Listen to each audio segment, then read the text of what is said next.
Swapping this, you don't want to have nudity on there. I'm stuck in the shark suit. Oh dear. We're live. Well, we're live, are we? Yes, we're live. Oh. Yep. So what was all this talk about Shark Week anyway? That is in July. Is that happening right now? Let me check. It's on the Discovery Channel. It's in America. I have no idea. What's happening?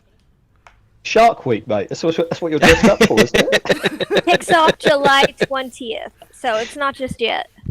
Oh, well, we in advance. We're doing stuff early because we're that prepared. We're the cool kids. Yeah. Let's pretend we know what we're doing. Okay, I can see us on the screen. Yep. I can see. Yeah, we're all there. We're all going well. Vincent looks incredibly chilled in his shark suit. Yes. So yeah. What's this? Andy versus Vincent round 2. Can't talk about sensationalism. I have no idea. Good God. Oh shit. There's only 3 people watching. There's only 3 people watching now. They've given up already. Yeah, pretty much. Oi, oi. Oi, oi, Oi, oi. We're here. Oh, there we go. That's better. That's more comfortable. There we go. All Gotta right. stretch out. Get them fins going, you know? Heck yeah. So you're gonna do, I'm doing the stupid thing again, trying to change my perspective of how I'm seeing everybody on YouTube when I should be doing it in Second Life. This is ridiculous. I don't know. Right, okay, here we go. I've stopped looking at YouTube. This is nuts. It's I got a storm. It's a couple of seconds. What? Yeah, it's thundering here too. Yeah? Mm-hmm. Are you guys you're not in Texas. Yeah. You are? Yes. Oh, yeah, you're in Austin. We discussed this. Well, No, not in Austin. You've discussed it like for hours, and you still don't know. Wow. I know. No, I'm just I not don't that know. memorable. It's fine. It's not you, it's me. It's not you, it's me. Jesus. All right, who's starting? What are we starting about? The relationship thing that we were talking about like a week ago. Drugs. Drugs. It's the drugs. No. Honestly, she's put the tag on Andy versus Vincent round 2. I don't know, it's going to be me versus a shark here. I mean, what the hell? Careful, I bite. I don't know, I think Vincent and I went at it more. We just weren't on camera when we did. Don't take that out of context. No, don't take that out of context. No. Phrasing, good lord, Clara. Do you think we needed a bigger boat? I don't know. I mean, I could have gotten a bigger shark suit. Oh my God. Oh dear God. Oh my God. Okay, but That is so much I wonder better. what that could possibly be. Yeah, Oh, but my I God. mean, remember this is live, this is YouTube, so we need to stay decent, please. Of course, that's why I haven't changed. That's an We gotta electric speak shark in right Cockney there. rhyming slang. Yeah. Oh, that's a That's big not- thunderbolt. Oh, I heard that. Yeah, Yep. you heard it. Yeah. It was Denise. She has gas. Ooh. I'm sorry. I love you, Denise. Fantastic. All right, Andy, are you starting the whole hello and all that you usually do? Yes, I hi, know I hello, need to welcome. do it, don't I? Okay, well, hello, boys and girls. It's time for... No, it's good. Wow. Wow. Oh dear. And now my screen's just gone blank. That's a bit of a crazy one. Okay, I'll just wing it. So, hopefully you can all still hear me. Yes. Yes, hi and welcome to what Chris has billed as being the Andy versus Vincent round 2 thing. I've lost you again. Unfortunate. What the heck? Yes. Here's what we need to check on. Oh God, can you hear me? Yes. You can hear me. Okay. Okay, I so can. here's the deal. Wait, Pris. Yes? Yes, I can hear you now. Okay. So here's the thing. You lost audio in your headset, but your stream did not, which means you're having problems with your connection. Okay, that's With fine. your headset. Oh. It's a headset problem. Okay, that's good. As long as as long as the stream is okay, I'm fine with it. I have no screen here. So I might just have to reboot. Why would you need to reboot? Yeah. I'll tell you what, let me... What did you Okay, break? nobody stand up. No, I can't reboot because that's going to break the stream. No, me. I'll just reboot and be back. That's probably the best thing. If you guys can get started, and I'll be back very shortly. Andy cannot see us. Oh, No, okay. yeah. Okay. Yeah. I have no screen on my computer. Oh, good lord. So Okay. weird, Yeah. I have yeah. a black screen. Okay. Okay. Yeah. So, Go. yeah. Reboot. That's not fun. I'll be back. Yeah. What's this a boot? There's no Canadians here. That doesn't work. Oh wow. So, what exactly did we plan on doing and not doing? Because, We're gonna. Oh, Denise. Nom, nom, nom, nom, nom. No. Oh, what a menace. Actually, while we have a minute, we could get the heck out of these shark suits while we're waiting for him. Yeah, but we're Wait, still live. wait. Chris is still streaming. That's fine. That's We're fine. still Don't live. hide. Don't go That's- hide under the yeah. sea or something. Yeah, so we can just go somewhere and change. Go hide under the sea. Do not change your camera angle. Oh, I'm gonna watch. Oh wow, you just have such a dirty mind, Clara. You little voyeur. Yeah, it's filthy. It's filthy in here.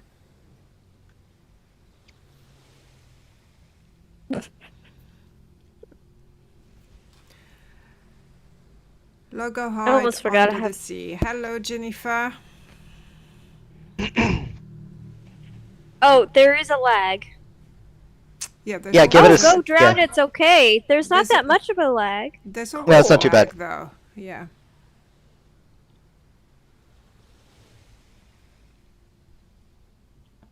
And she's right back to dancing. Woohoo! Actually, so am I because I haven't stopped it yet. You want me to stop y'all?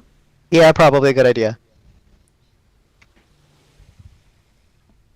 It might stop your AO too, maybe or maybe. That's fine. not. Denise, sit next to Pris. You're good. Where will you sit, Vincent? I'll sit on Denise. Mm. Yeah, we forgot to. Oh my gosh, he's naked. Oh my gosh. That's fine. Oh my gosh. That's fine. I'm just more fascinated by the nose on the back of his head. Wow. Oh wow. That's fine. YouTube doesn't care if it's part of a video game.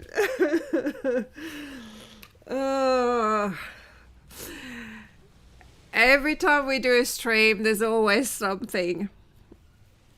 It's fun to do a stream, but oh my gosh.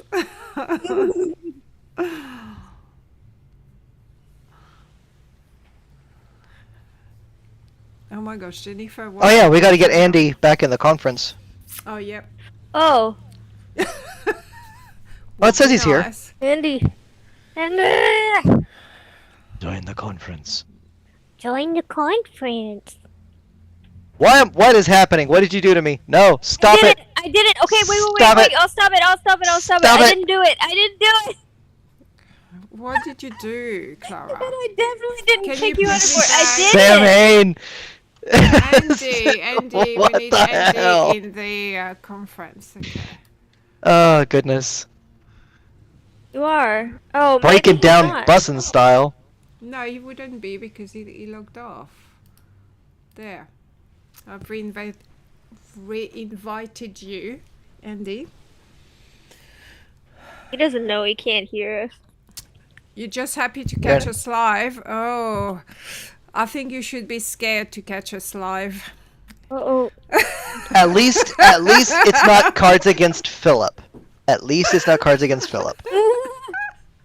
Philip Anity.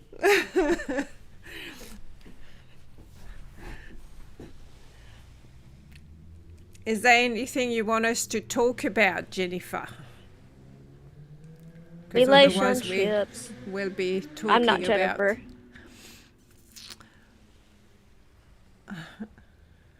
God only knows what we're going to talk about. What is this, Clara? What are you sending us? Oh, it's Is for it- Andy. It's the button he's. Ah, okay. You're in a conference and I can't talk to you. Yes, He's not in the conference. Need to reinvite. I sent you an sent you- invite Yeah, I sent you an invite into too. the conference again, and so did Chris. Oh my gosh, that's 20 minutes just to get ready. I just really enjoy mean- listening to you. You are great, and more people to follow. Yoo-hoo! Oh, we appreciate that. We are great. Yes! I don't think I count though. I'm brand new. Thank you, thank you. And There it you is. Invited, see, Yeah, Wow, that oh, invitation what- took forever. Yeah, I sent it about like 3 minutes. 4 minutes ago? Yeah. Yeah. Wow. SL is having some real issues. It's having a fit today. Yeah. Yes, it is. Can you hear me now? Yes, yes! There we go. Woo! Yes, I've just literally, I've just got the invite just now, literally. we can. Yeah. So, there we go. SL's being a menace today. And I Sending sent it it. about 3 minutes, yeah. 3 minutes ago I sent it. Oh, well, there we go. Sorry about that. Literally, the whole screen went black, and I was just sitting here thinking, well, I could hear you talking, but I just couldn't see a thing, so no idea what was going on. Right? Safe to say, SL is pissed at all of you right now. Actually, to be least- honest, I had a bad crash like about an hour and a half, 2 hours ago, so that's fair. Yeah, I Yeah, kept crashing this This morning. was a computer thing, so I've actually had to turn the whole computer on and off, off and on rather, to be able to clear the whole thing then and hook it back into the monitor here and everything. So, anyway, Nope. Nobody is stuffing me in the freezer, thank you. Okay, so I don't know if I'm going to drop out due to the storm. I guess we will see. Nah, you're fine. We can't handle cold. We can handle rain. She's fine. She's in Texas. She's in Tornado Alley. You know, I mean, what could go wrong? Ah, we don't get that many out here. I mean, there was recently a 1,000-year flood. Oh, Yeah. Yeah. Harvey was fun. you're still alive. That's okay.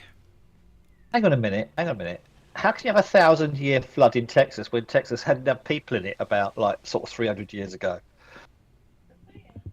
Weather patterns still Yeah, exist. so I'm gonna risk it, but this might go out suddenly. It was like right overhead, that last thunderclap. Nah, you're fine. You say that, Vincent. There was You're recently fine. really bad floods. Yeah, you're fine. Hey, Cole! Cole is are we watching doing? us. Oh, hey, what's going on, Cole? See you, huh? We see you. I see you too. I see you pee. All right, can we Hey, start Narf. talking about something, people? Like, come on. What? Stop Hey. talking about something. I didn't set the script. Who's gonna set the script here? I mean, last I checked, this was So- your gig, Pris. Somebody else. So, Yeah. is it cheating? Is it cheating if you share a drink with them? Yes. What? Cheating if you share a drink? A drink with who? Sorry, what did I miss? Is it cheating if you share a drink with someone? Yeah, totally. Who straws 1 cup?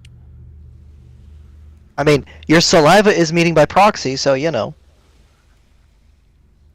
Yeah, but you No. can share a drink No. with your Not best really. friend.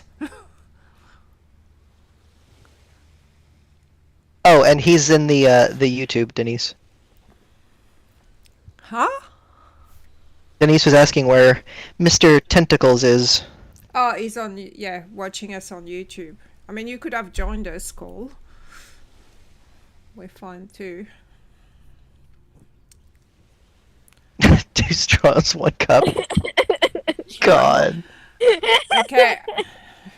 Do we have a topic So- or are we just going to read the chat now? I don't know. Right, I didn't so- set it up. We keep rejecting the topic that I thought we had. Well, you know, the thing is, every time we start talking about relationship, we do it when we're not live, and then we have those really great conversations, and then once we're live, okay, I'm getting told to turn off my computer. No. Oh, okay, we are okay. Never mind. Sorry. False alarm. All is good. Yep. So the kicker for the conversation last time around was the subject of insecurity in men, and I could actually jump on the subject that I found on Twitter just the other day if y'all wanted to cover that, but what's the subject? It has to do more with preference more than it does relationships in particular. A woman I follow or used to follow made the comment that men who don't like muscular women are insecure. And that's always the go-to dilemma, right? If you don't like the way I look, then you're insecure. But if you take the contrast, women who don't like women who don't like feminine men, are they insecure that the man is more feminine than them? Men who are heavyset or shorter than them. It's a common theme I see, even among, regardless of your political affiliation, it's a common thing among women today that if a guy doesn't like a woman a certain way, he's insecure, but she has preferences. Yeah. Yeah, and that's not... No, it goes both ways. Sometimes the person is insecure, but it's not a direct correlation. Right. It comes down to the person. It's not just every man who doesn't like a particular type, or even every woman who doesn't like a particular type is an insecure individual. And that's a weird... I don't want to say a norm, but I guess sort of a socially infected stigma that's come about with the whole idea of... What's the word I'm looking for? But if you're jealous, you are insecure. Not necessarily, no. Definitely not. Because you can acknowledge that someone else has, I won't say superior, but different tastes to, say, your partner that they might be attracted to, and you're jealous that that attraction is there, not because you feel like less, but because you don't want them to have that attention. It's a different dynamic entirely. It's not that you don't feel enough, it's that you don't want them having the attention. It sounds... Selfish. Selfish. It's selfish. We'll say selfish. Yes, I'll go with that because that's more fitting. That's more fitting than insecurity, in my opinion.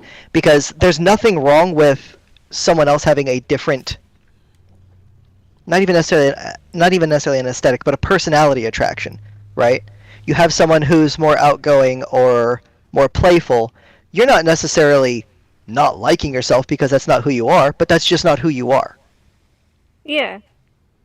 So using insecurity for jealousy doesn't really... I mean, it fits more often than not, but it's...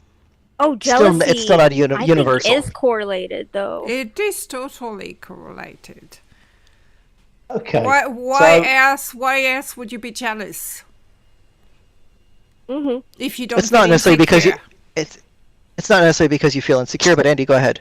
You had a thought. Right. Well, yeah, a couple of things really. Because I got talking to somebody else about this last week. Funnily enough, we were talking about trends and people's body shapes and what have you. And I think it was partly because apparently she'd been trying to. She was called into a conference or some sort of online chat relating to a particular store, and the store was advertising some new products which they were bringing to the marketplace. And she took one look at it. She said, "But you're not providing it for the body that I've got, and I've been merely buying bits from your store for the last umpteen years, and you just don't want to do it anymore. What's going on?" "Oh, you're old-fashioned. You need to be having these things." And she said, "Well, what? The new bodies that you're making stuff for are all people which, in reality, a doctor would say are morbidly obese. I don't want to look morbidly obese. I spend my entire time working out in gyms trying not to look morbidly obese. Why should I have to make myself look like a cartoon and deformed?" And look like a fat... I'll use the word that she said to me. She said, "I'll end up looking like a fat frump simply because I want to carry on buying the clothes from that particular store." And I said, "Well, what do you feel about that?" And she said, "I'm not comfortable with it." And then, because she put this in the online chat, she got completely shamed by everybody in there. They were so indignant. How dare you? How dare you? You look like a stick insect. You're old-fashioned. You need to be like us. And she's saying, no. And this is the whole thing. She likes to look the way she does outside Second Life. She likes to look the way she does in real. And yet she's been forced, or stores are actually forcing her to adopt a certain look and look in a particular way, simply because a few rather vocal people are saying that everybody has to go that way. It's a real shame, because they're effectively bullying the companies to say, if you don't do this, then we're going to get you cancelled, more or less. Well, that's it. So she basically then turned around to the store owner in the live chat. She said, "Well, I'm going to leave this group here." How can you leave the group? She said, "Because you're not supporting me anyway. You've abandoned me and everybody else that needs this whole thing there. Well, you can change your body." She said, "Hang on a minute. Why should I have to change my body simply because you can't be bothered to create the stuff? You've abandoned me. You've walked away from me." And this is actually something which I see quite a lot of in Second Life myself as well, where people bring out, or a few people will say that there is a particular fashion trend or a look or whatever, and they are pretty vocal in support of it, to the detriment of everybody else. The store owners and the creators listen to them, they follow that trend, they abandon the other people, and the people that basically want to try and keep status quo then basically have to start thinking in terms of redoing their entire avatar, with all the thousands of lindens that involves, and everything else. They probably have the whole thing simply because a few people, to basically support that store. And it's a real shame, because this particular person I'm talking to is very happy with the way she looks. Don't get me wrong, she's got a great looking avatar. It looks realistic. It looks like her. Yeah. But she's being forced to not look like her and abandon that whole thing simply for the sake of economics and a couple of store owners that just basically are saying, no, we want to do these things. And you've got to kind of see it from both angles. So, there are store owners that say, yes, that particular body could have been hard for me, and I've got a whole customer base out here that wants to buy it for other things. But yeah, when you get someone that basically just draws a line and say, no, we're not going to do it for that thing now because a few people have said they're not interested, you start wonder, and then when those people start fat shaming other people, etc., well, not they're the ones at fault. Yeah, it goes the other way. Yep. So how does that then relate to me? Well, I'm an average guy, right? I'm not into fat people. Sorry. Clara knows this because I've met her. I'm going to be meeting her again in 3 weeks, but we'll talk about that in a bit. But yeah, literally, I'll just be booking the seats tonight. But the thing is, I don't feel excited. I don't feel turned on, if they want that word. I don't feel any. You don't feel the attraction. I don't feel anybody that's got a body that's probably, in real life terms, 2 to 3 feet wide, as opposed to an average body shape. Right. I don't feel comfortable in inhabiting a world filled by morbidly obese people. I'd rather inhabit a world and interact in a world that have people that are realistically proportioned. Well, don't get me wrong. Don't get me wrong. There are people in Second Life who probably are in that proportion. Okay, that's fine. I've been to certain parts of the world. I've seen people like that. Okay, welcome to America. Yeah, can we be real? Like, most people probably have those proportions and are making their avatars look more shapely. Okay, but it's not prevalent across the entire planet. Right. And that's the thing. And I feel aggrieved, not only the fact that this person I was talking to is being forced to abandon stores simply because a few people are being vocal, and then herself being shamed by those people by not adopting a shape that they want to have. And then I'm under from my point of view, I'm under more and more pressure. Well, not because I'm with Clara, but I'm under more and more pressure when I look at people, because all I see is the waistlines are expanding wider and wider and wider. And don't get me wrong, maybe people have a fantasy to have those kind of proportions. Some people But are they're into it. but yeah, they're into that. That's fine. I know that it was a big thing in Brazil maybe 15 years ago or something like that, I think, at some point. But that trend has moved on. Even the Kardashians are having reduction Yeah, they surgery are. Yeah. now. Yet Second Life is still expanding the other way. So the problem, actually, Denise is saying something. I'm gonna wait for her real fast.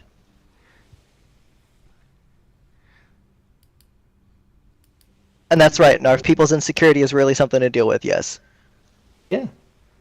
The market's big enough for everybody, but the problem you run into is that the squeaky wheel gets the oil, right? Yep. Yeah. Yep. And so while you may have this group of people here as an example who are perfectly fine with people living their own lives. Dress your avatars how you want to dress, wear what you want to wear, make them whatever shape and size you want to do, whatever. We don't care as long as it doesn't reach into the realm of illegal. Yeah. Okay?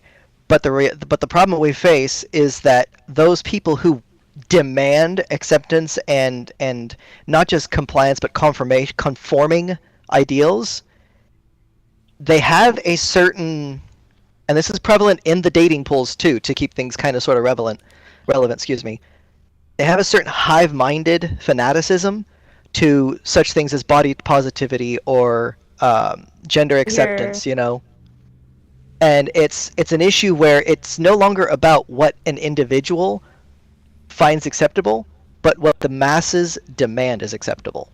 Yeah. We've moved on from an individual society, partly thanks to the internet, to be completely honest, to a collective ideology, and it just isn't working. It doesn't work in the dating pool. It doesn't work in business. It doesn't work in digital environments. It is starting to swing back. Yes, it is starting to swing back. That's the upside to, as we say, the viral trends, right? It lives up to the name quite well. It infects everything really bad, and then the pushback is 2 to 3 times worse. Yeah. I think that the downside, of course, is that in the meantime, store owners are listening to this hive mind, if you like, of people that are just saying, "Oh, you've got to be fat," and I'll be completely blunt. That's what it is. Let's be honest. Yes, that's exactly what it is. Yes, you've got to be fat. You've got to be fat. You've got to have rolls of fat. You've got to wobble all over the place like a freaking marshmallow. You've got to, Oh, look, this. You cannot be slender and attractive because I'm not. But the point is, that's what it boils down to. Store owners. Yeah, people used to shame me for being skinny. Like people would. But the issue, Andy. An adult the would point try to is, me. Store owners are following these trends now. So suddenly, everybody is being forced to look like that, and they don't. There are people problem. That's find that actually repulsive. I'm sorry. Yeah, the problem with that is the store owners don't really have a choice. Because the people who are in charge of the major corporations, including Second Life to a degree, are on board with that. So if the store owners say, no, I don't want to do that, well, then you get shut down. You potentially get banned or reported or throttled, or your server gets shut down, or your Discord server gets closed because you're not inclusive enough. Yeah. So the issue is, it kind of is, I will admit, I thought it was a little bit thick at first. I will admit that. But it's not a body type that I'm disinterested in. Yeah. It was just one that, for what I was used to with you, was very different. Yeah. Because I absolutely loved the body shape once I got used to it. It just took a little bit because for me, you have all that inclusivity nonsense going around. I looked at it as a condition of the social infection of no, thank you. But she liked it, and so I gave it an honest shot, and she found some great looks for it. Yeah, I mean, there's people out there, they're adopting these trends and they're building that way, and obviously they're trying to influence everybody else so they can find them more acceptable, and that's pretty much the way it's starting to go. Right. And if you do raise a voice like I just have done, I will get shot down by dozens. Yep. Telling me that they have a right to look the way they do, and I'm not arguing with that. If they want to look that way, then let them. Yep. But don't enforce that fantasy on me. Exactly. If I was, let's pick some other examples. If I was to go around dressed up as a fox or a cat or I don't know a wolf or something and be an animal, some people might find that disagreeable. If I want to go around dressed up as a little child. Jennifer, T-Rex arms. There might be some people who have some things to say about that. Yeah, a lot of them But do. if I, if I want to look like myself, apparently that is almost not acceptable to a lot of people that want to try and adopt a fantasy. And everybody has a right to look the way that they want to. Yeah, you've been Don't have a, struggling they with don't, your arms. All the SL man arms are too big. Well, okay, I can't help that, but No, I know. everybody has a right to look the way they want to. That's completely fine. They don't have a right to enforce it and force other people to accept them for it. Correct. That's the thing. 100% correct. Yes. That's one of the things that I see so many people conveniently forgetting when they talk about looks and what's acceptable and what isn't acceptable and what people should be doing. What people should. I mean, okay. Years ago, I had some therapy. There's a word that's in the English language, which is very coercive, according to my therapist at the time, and that word is should. Do you remember when you were kids and your parents would say, "Oh, you shouldn't do that. You shouldn't do this. You shouldn't do that," because they want you to do something else. They want you to grow up. They want you to whatever. What they actually mean, and what the therapist was suggesting, the better term would be, was I would prefer it if you did that, not you should do that. Right. Because should is actually a means of control, and it's very coercive that way. So when I see all these people in Second Life talking about you should have this and you should accept this thing and you should adopt my fantasy figure as being something that's exciting to you, sorry guys, it's not. And that you should adopt my fantasy. No, you would prefer it if I did, of course, but no, I shouldn't need to do that, and I wouldn't do that, frankly, because I've got. Oh, Denise. I've got my own life, and that's it. Right. So yeah, which kind of leads us back a little bit into. Well, yeah, this is if they overstep, they lose business, but they are losing business, Denise, because they are people that don't want to change and follow that trend. If they stick to their guns and don't do it, they don't have any choice but abandon those people. That this particular person I was talking to is buying stores, literally stores of stuff. So she's got ready cash and she's got money to spend. They're actually preventing her from spending it at their stores simply because they're walking away from her. The problem is a lot of the issues that we're having, at least in the corporate side of things, the business side of things, is that I think most companies, maybe not in Second Life, but in general, the ones that are doing this nonsense in the real world, they're getting kickbacks and not necessarily slush funds, but bonuses, we'll say, quote unquote, for pandering to these kinds of cliques, these kinds of niches, right? So you're not going to get a place like Hot Topic, which I don't know if you know what that store is, but it's predominantly gothic or emo style stuff that really leaned away from the more macabre kind of appearance and dark and broody look and started doing the support of the LGBTs and the gender identity stuff, and their stuff became way more colorful and way more fruity, way more flashy, right? It was just less of what it is. But the stores are still doing great because the people who were going stopped, but the people who have been, I can't say not going because it's still their favorite store. They're just happy the store is getting the new shit. The thing that doesn't make sense is you see a on paper loss of customer traffic, client traffic, but you see an increase in profit. That doesn't make sense. Yeah, but in the case of Hot Topic, I think what happened was when they were dark and goth, it was when probably you. I mean, it was the '90s kids. Yeah. Yeah. And we are not teenagers anymore. We're not going to Hot Topic regularly. The ones who are the teenagers who want all the bright LGBTQ and the emo and the anime and all that. But it was just an example of a store where you would think they'd lose. Well, on paper they lose traffic, but they still increase income, and it doesn't make sense. They lost a lot of our traffic, so they kept up with the trends of the age group that they are for. What's Denise saying? What? Denise is typing. Right. The problem is, well, this is getting way off the subject of relationships, but I'm just going to mention that real quick. The issue is that we've been off that subject. well, the body shape thing kind of does still play into it to a degree, because people are, you'll accept my body the way it is, or you're an insecure, you're a bad person, so on and so forth, you know. But the issue with that, stepping in to fill the unmet need, is that corporations control it all. Small businesses do not have the opportunity or even the minuscule ability to grow such as they used to be able to, because now they have to get through all the stringent government regulations and restrictions and blue check marks and, you know, and fines and fees and licenses, while the major corporations can go, oh, $250,000 for that? Okay, you can have it. We're going to not do any of that. Yeah. So small corporations, the small businesses just cannot do what they used to do.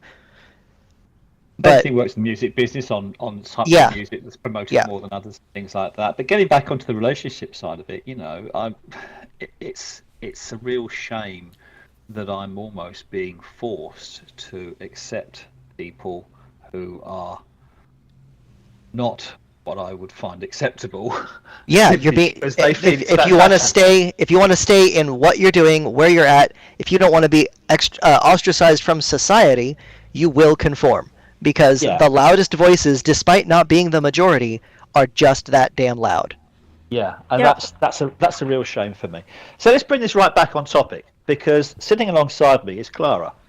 And I've known Clara. How long? Yeah, no, you said that already. How long have we known each other now? What, 3 years? Something like that. 2.5 to 3. Yeah, and she was the most irritating person I had ever heard of. I made a great first impression. Oh my god! She was She was I'm gonna. Clara used to drink quite a lot, and when she drinks, her voice goes up by several octaves, until the point where she can almost receive incoming faxes. She's quite. Damn. And she has. Until she has a few to drink, and the decibel level goes up at the same proportional rate as the level of pitch. So yeah, and I looked and I thought, who the hell is this guy? Anyway, move on a little bit. We ended up starting talking, and we actually hit it off. And yeah, where was it? 18 months ago, I went out. No, 2 years ago. Flew out to Texas to meet her. And yeah, that was an eye opener, because Clara actually turned out to be a lot smaller. And slimmer than you thought. I'm looking like right now, for example. And that was a pleasant surprise. Not that I'm saying I'm into really small people, but you know what I mean. It's, you know, so you're like what? You're like 4.5 feet tall? No, she's. I'm about 5 foot. She's about 5 foot, but she's shrinking slightly because of something. But anyway, so yeah, and I've been back there since. She lives in Texas. Yeah, he came back. Can you believe it? Yes. I came back. I'm that much of a sucker for bad. Yeah. And, we do like to torture ourselves. Yeah, the first time we went out, she did the whole cowboy thing with me. So I got the boots, and I got a medal. I got a medal award from the local sheriff, which was lovely. I went down into the stockyards and did the whole cowboy thing there as well, which is great. I went to see. Showing a certain age now. I went to, because she's just outside Dallas, I went to see South Fork Ranch, which everybody in the UK was going nuts over, and went nuts over when I told them and showed them the pictures. It was still there, and they said, "Oh my God, it really is there." And I said, "Yes, it is," because we actually had a feeling it was like some sort of cardboard cutout. No, it's a working ranch. Full on thing. Yep. So we did all that. And that day I saw where they shot JR, and for the people that remember that, and that was quite fun. And then I got back home, back to where Clara lives, and I said to the following day, "So where are we going to go the following day?" She said, "Well, we could go to Dallas." She said, "You can see where they shot JFK," and I said, "Well, okay, there's a bit of a theme here. You can see where they shot guns, lots and lots of guns." There are guns. There's a lot of pickups. There's a lot of pickup trucks and stuff in that part of the world as well, which is quite amazing. Yeah, big black trucks. Yeah. Yeah, you're going to have such a shock when you come into the UK. Anyway, so I've done these things, and had a couple of pitfalls personally as well on the job front as well, which has meant that things got delayed a little bit. But cut a long story short, 3 weeks' time, Clara's jumping on a plane. It's the first time she's going to be coming outside the USA. She's flying over to London to see me. I'm so excited! Oh my gosh! Yes. She's never been outside the USA. She's I had to get a passport for her when I was over there last time, so she's done that. She's done that too. And we've been actually manufacturing all the things that she can try and do to try and make it an interesting time. And she was saying, "Oh, we could go to Paris. We could go to. You could go to a lot of places in Europe because they're all quite accessible, and the transport links are actually remarkably good, even in comparison to the USA. However, there is so much to. Yeah. It kind of reminds me of some Mexican friends I had that I've known for a little while, and they came to London and they said they arrived in London at 2:00 in the afternoon, and they were going on to France the following morning. And I said, so what you expect to do? Well, we're going to see a quick tour of London. So we'll have seen London, and then we're going to go on to France. I said, hang on a minute, you can't do London in like 3 hours. No. Oh my gosh. No, you cannot. So this is the whole thing. And yeah, unfortunately, we haven't got places where people have been shot so much in the UK, although some people have been back in the day. We've got a lot of other things going on here that people have been beheaded or hung, drawn, and quartered, for those of you that saw that movie. And we've got a whole lot of other stuff out here as well, where royal people live, where other people have shipped stuff in there. There's a whole world aspect to London that, in my experience in going to other parts of the world, I don't see. And that's right. That's understandable, because London has been for centuries a hub of the world. Effectively, it is a world city, and I can go into various parts of London and I can be in Israel or in Delhi or in Calcutta or in Paris, or it has the second largest French-speaking city in the world, and it's not even in France. All this is going on in London right now, and Clara is suddenly going to get pitched into this in about 3 weeks. So I'm sure she'll have quite a lot to talk about when she gets back. But literally, just earlier tonight, we were just figuring out whereabouts. Yeah, right. So surrounded by colonials. Yeah. So literally about an hour ago, I was just picking the seats out for her on the plane. So you see, I can get a decent view when she's flying over. Flying back actually, because flying over it's going to be a night flight, so she won't see that much apart from maybe the Northern Lights, because she's going to go up fairly near the Arctic Circle. That'll be fun. That'll be fun. Yeah. You might get lucky. Yeah. I will get lucky once I'm there. That's too much information for a YouTube video. Let's not go there. Let's not go there. Can we go back on track? So, okay, where am I going with all this? So, okay, I've met someone that's lovely, that I get on really well with. We did hit it off. There is a bit of an age difference between me and her, admittedly. But yeah, we do hit it off. Yeah, but we're both full-grown adults. It's fine. Age becomes less of an issue when we're talking about that. And that's great. And it also helps the fact that I know Clara, I've spoken to her, I know what she looks like, etc. I'm very comfortable with all of that. If I start talking to people that are, if Clara, let me backtrack. If Clara had that kind of physique that I don't appreciate, would I have been so keen in meeting and flying over to? We might be good pals, but yeah. Everybody is a type. Because you start to get an impression of someone based on what you can see, and not just on what you hear, but what you can see, what you feel, and all of that. So that's a fun subject to jump into. That's a really fun subject to jump into, actually. The idea and the opportunity that the internet has given people to get to know someone without seeing them. The pros and cons of that are astronomical. Mm-hmm. Well, let's take it back on track for a second. If you start talking about relationships, you could end up starting to feel quite close with someone, maybe even share some intimate moments with that someone, and they'd be a completely different person, physically, and everything. Speaking from experience on that. Yeah. I'll go into another scenario. There was a guy that we did know who, in another virtual world, not Second Life, years and years ago, who befriended someone and got on very, very well with them.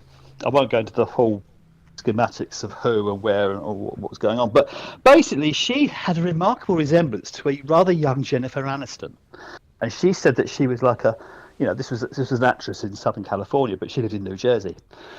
This particular gentleman was a kickboxing instructor living in California. Got on really well, and about sort of 6 months later, decided to save up all his pennies and actually go and see her. Literally about 3 or 4 days before Christmas, and they got on so well. And he said, "Yeah, great, we'll do this." And we thought, "My God, I hope this really works." But I kept looking at this thing. This woman looks like this well-known actress. I'm not sure about this. And yeah, cut a long story short, we all wished them well. Everyone was, "Hey, God, I hope it all works out well." And Eric basically got off the plane in New Jersey, expecting to see what potentially could be the love of his life, and she wasn't there. At which point he was stuck because he didn't have enough money for a hotel. He certainly couldn't catch a flight back because it was quite close to Christmas. He got stuck there. It's almost like that movie where the person gets stuck in the airport terminal for a while. And he was stuck there for a while, to the point at which a friend of mine was actually sending some pizzas, getting pizzas delivered to him at the terminal over the Christmas things, because he couldn't find anything to eat because all the restaurants and stuff were shut over the Christmas period. And then we managed to get other people involved in getting transferred onto a later flight about 5 days later, so that he could fly back to California. And eventually this woman actually popped up, highly embarrassed. "Oh, what's up with her?" "Well, I didn't tell you, but I'm not the person that you saw in the pictures." Like, we kind of knew that. And it turned out that she turned out to be something like 7 or 8 stone heavier. Those of you that talk in stone probably don't know, 15 pounds. 20 pounds heavier, and had a bit of was on medication and stuff, and yeah, I mean, Eric tried to give it another go because he was just so keen to be seeing her, but it didn't quite work out. Hold on a second, you said 8 stones? Yeah, that's 100 pounds heavier. Okay, 100 pounds then. All right. Let me check this. I don't think in terms of pounds. Sorry, but yeah. What is it LDS? What is it? Whatever it is. That is 112 pounds. Yes. Yeah. What is 112 She was pounds almost- in she was kilos? almost- That's a huge difference. Yeah, I was just thinking 20 pounds is not that bad. Yeah, 100 pounds is very, very different. Oh my goodness. Yes. So for the purpose of the whole thing there, this guy basically was looking at pictures and falling in love with an actress that was probably in the region of about 7 to 8 stone, and in reality, he was dealing with someone that was 21 stone or more. Now, God. Okay, so if you take that into the realms of Second Life and the whole obese and morbidly obese and that kind of thing, it kind of goes there. I will just say it did have a happy ending in a sense. Well, that's good. Eric did have the last laugh. Oh no. No, he did. Because Eric was also a little bit musical and actually played the band at the time. Played bass guitar in the band. I will say the guy's name. Some people out there might even know of him. His name is Eric David. He played for an American rock band called Avery Watts. And approximately 6 months after he went to meet this person, Avery Watts hit the big time, and his life changed entirely. There you go. Wow. He stopped being the kickboxer. He was earning millions of pounds on being on tours all around the North America. Went into global. I actually saw him on a documentary we had here, where they were auditioning for bass guitarists for Metallica. He didn't get that gig. The Mexican guy did, but Eric was there, and I just looked and thought, my God. So this woman, and her excuse was, I've lost confidence. I wasn't quite sure what to do, so I decided to leave him there. At least send him a message or something. Oh my gosh. Yeah. But I did an interview though a couple of years ago. 2 people. I was supposed to do a follow-up actually. They've never seen each other through Second Life.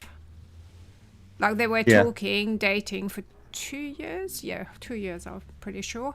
And they decided to meet up without ever seeing each other. And they ended up together, buying a boat and living in the boat actually. Oh, that's Sometimes nice. there are happy endings to that. Yeah, it did work out because she was saying, she fell in love. They fell in love with the character, so it didn't matter.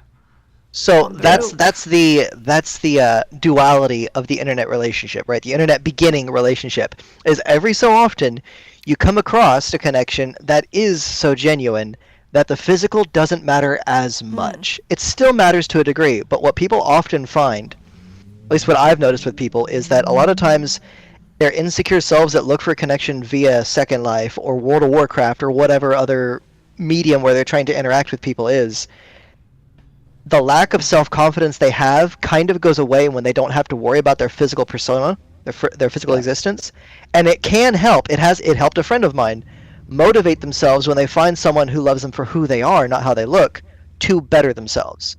So she was, I think, 112 pounds overweight, and by the time she went to go see this guy, she was not just at weight, but healthy, in shape, fixed her diet. She got her medical issues under control, and she ended up moving on to live with him in, I think it was London. But I mean, she went from basically suicidal to I love this guy and I got to make this work. And he was pretty much in the same boat.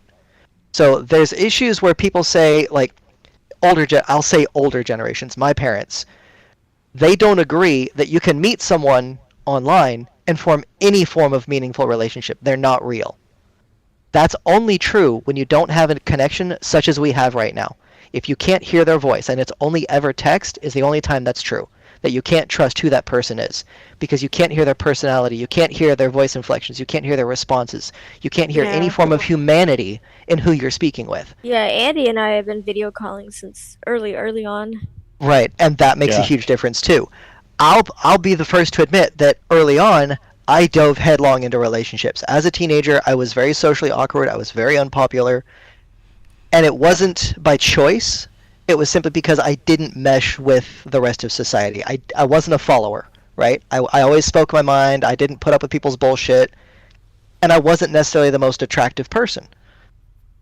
But when I got online and I started playing these games and hanging out with people who just enjoyed hanging out with me for my personality, I formed those attachments without ever really hearing their voices too much, right? I'd fall easy, I'd fall hard, and by the time we got to talking on voice and getting to know people, there was a woman I dated in Dallas, actually, who she was half Japanese and half Mexican, and per the photos that I did get, and this was almost 20 years ago, per the photos that I did get, she had them so heavily filtered that when I did finally get to see her, it was a completely different person. And well, I genuinely felt like I loved this woman. I wanted to spend the rest of my teenage years with her and get married when we got older, whole 9 yards. But the day she showed up at my house and she looked the way she did, it was gone. And I felt so terrible about it. Because the difference in her physical appearance and even her voice was just that drastic. And as a kid, it's a lot more impactful. Like as a teenager, as someone 16, 17 years old, it's a lot more impactful.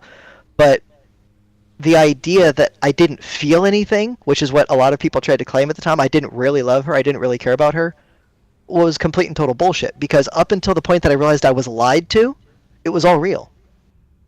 And so this concept that long distance or internet formed relationships can't have a meaningful impact on your life. I mean, my best friend in Canada right now, if something were to happen to him, I've never met the guy.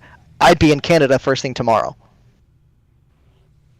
Because it's just that kind of relationship with him. He's been my best friend since he was 17 years old, believe it or not. So it's like the concept of relationships and the way the dynamics have changed over the years has just become so impersonal that people don't feel like there's a personal connection at all. If the relationship isn't perfect, then it's not real. And then you get the situation in Second Life where people adopt almost like a checkbox, a tick box mentality as to what they're looking for. Oh, that's not just a Second Life. There's a lot of the young kids coming up. Hang on. So basically, they'll talk to you and they'll say, this doesn't happen to me, but they'll talk to you and say, so how old are you? Where are you? What color is your hair? What do you do? The age-old ASL. Well, and that and a little bit extra. And if you check those boxes, you're going to love me, and we're going to have babies, and it's going to be the whole thing for the rest of our lives, and that's it. And it never happens that way, because usually in a couple of weeks, people change their mind and walk away, or they get caught back around with somebody else, or whatever. So the difficulty comes, I think, is when people are genuine, when they, get into the relationship, or when they're being genuine, they generally don't rush into something. Right. They won't have that checkbox. They'll talk to someone. They'll get to know them. They'll do things the old-fashioned way, in a sense.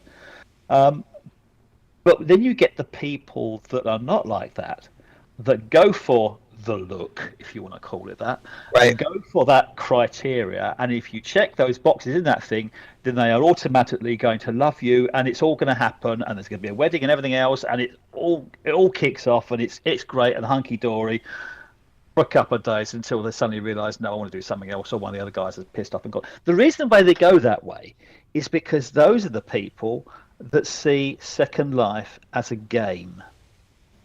And the whole gamification side of it, I look the way I am because it's a fantasy cartoon figure, therefore it can't be meaningful to me.